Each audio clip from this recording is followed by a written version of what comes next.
দেশের সাংবিধানিক কাঠামো পরিবর্তনের যে ছক সেটা পরাজিত, এটা সংবিধানের জয়। প্রতিক্রিয়া প্রিয়াঙ্কা গান্ধীর। कल जो हुआ वो लोकतंत्र के लिए एक बहुत बहुत बड़ी जीत रही। जो सरकार की साजिश थी संघीय ढांचे को बदलने की, लोकतंत्र को कमजोर करने की, उसको हराया गया, उसको रोका गया। ये संविधान की जीत थी, देश की जीत थी और विपक्ष की एकता की जीत थी। और वो साफ साफ सत्ता पक्ष के नेताओं के चेहरों पर दिख रही थी, आप सबने भी देखा होगा। লোকসভায় পাশ করল না, আসন বাড়িয়ে মহিলা সংরক্ষণ বিল পাশ করানোর মোদী সরকারের চেষ্টা। বিল পাশ করতে 2/3 সাংসদের সমর্থন প্রয়োজন ছিল, অর্থাৎ 352টি ভোট। কিন্তু বিলের পক্ষে পড়ল 298টি ভোট, বিপক্ষে 230টি। শুক্রবারও রাহুল গান্ধী লোকসভায় বলেন, মহিলাদের শিখণ্ডী করে ভারতের নির্বাচনী মানচিত্র বদলানোর চেষ্টা লজ্জাজনক। অমিত শাহ বলেন, দেশের মহিলারা দেখছে তাদের পথে বাধা কারা। দুদিন ধরে দীর্ঘ বিতর্কের পর লোকসভায় পাশ করল না আসন বাড়িয়ে মহিলা সংরক্ষণ বিল পাশ করানোর মোদী সরকারের চেষ্টা। সরকার পক্ষ বিরোধীদের অনুরোধ করেছিল বিলের পক্ষে ভোট দিতে। বিরোধীরা পাল্টা মোদী সরকারকে বলে তারা মহিলা সংরক্ষণের পক্ষে, কিন্তু তার সঙ্গে যেভাবে মোদী সরকার রাজনীতির স্বার্থে আসন পুনর্বিন্যাসকে জুড়ে দিয়েছে তা তারা কোনোভাবেই মানতে রাজি নয়। শেষ পর্যন্ত সংবিধান সংশোধনী এই বিলের ওপর ভোটাভুটি হয়। বিল পাশ করতে 2/3 সাংসদের সমর্থন প্রয়োজন ছিল, কিন্তু বিলের পক্ষে 298টি ভোট পড়ে, বিপক্ষে 230টি। ফলে 2/3 সমর্থন জোগাড় করতে না পারায় পাশ হলো না বিল।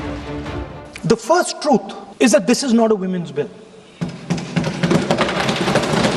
This is nothing to do with the empowerment of women. There is a women's bill.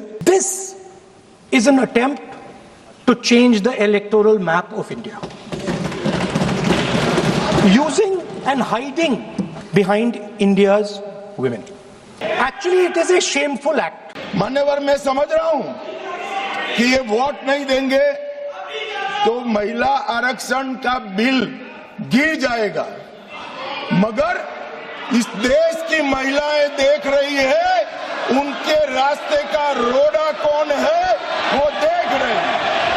বৃহস্পতিবারও এই নিয়ে লোকসভায় তীব্র বিতর্ক হয়।